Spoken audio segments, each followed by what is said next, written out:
یہ زندگی ہر انسان کے ہاتھ میں ایک سوال نامہ ضرور تھماتی ہے، اور اس پر لکھے سوال اس قدر مشکل ہوتے ہیں کہ ذہن معاف ہونے لگتا ہے، عقل ساتھ چھوڑنے لگتی ہے۔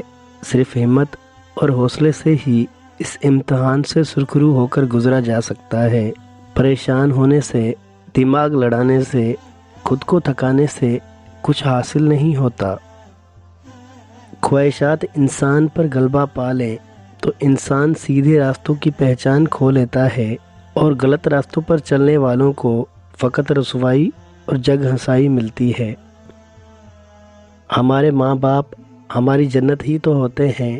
وہ خوشیاں جو والدین کو دکھ پہنچا کر حاصل کی جاتی ہیں، پھر وہ خوشیاں خوشیاں نہیں رہتی، بد دعا بن کر رہ جاتی ہیں۔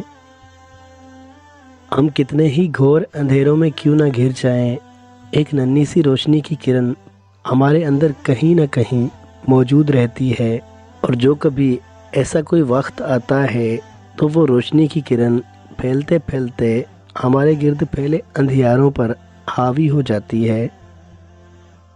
ماں باپ کا دامن بہت وسیع ہوتا ہے، شاید اس پوری کائنات سے بھی زیادہ وسیع، اس لیے یہ کبھی اولاد کی بے پناہ خوشیوں کے لیے پھیلتا ہے اور کبھی ان کے سارے دکھ سمیٹنے کے لیے۔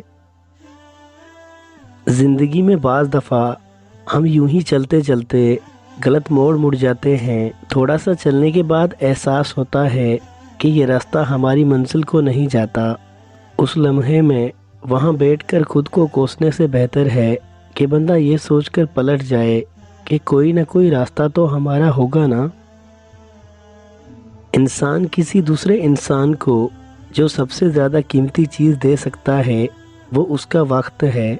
اللہ پاک کے پاس جو بہترین چیز انویسٹ کروا سکتا ہے وہ دوسرے انسان کو دی جانے والی مسکراہٹ ہے۔ انسان کو دیا جانے والا وقت، ان کے چہروں پر کھلائی جانے والی انویسٹمنٹ اللہ پاک کو سب سے زیادہ پسند ہے۔ دوسروں کی راہ سے چنے جانے والے کانٹے خدا کو پھولوں سے زیادہ عزیز ہیں۔ بہت سے دکھ ہماری قسمت میں لکھے ہوتے ہیں، وہ ہمیں ضرور ملنے ہوتے ہیں۔ بعض سچائیاں ایسی بھی ہوتی ہیں، وہ چاہے ہمیں جتنی بھی ناگوار لگیں مگر ہمیں انہیں قبول کرنا پڑتا ہے۔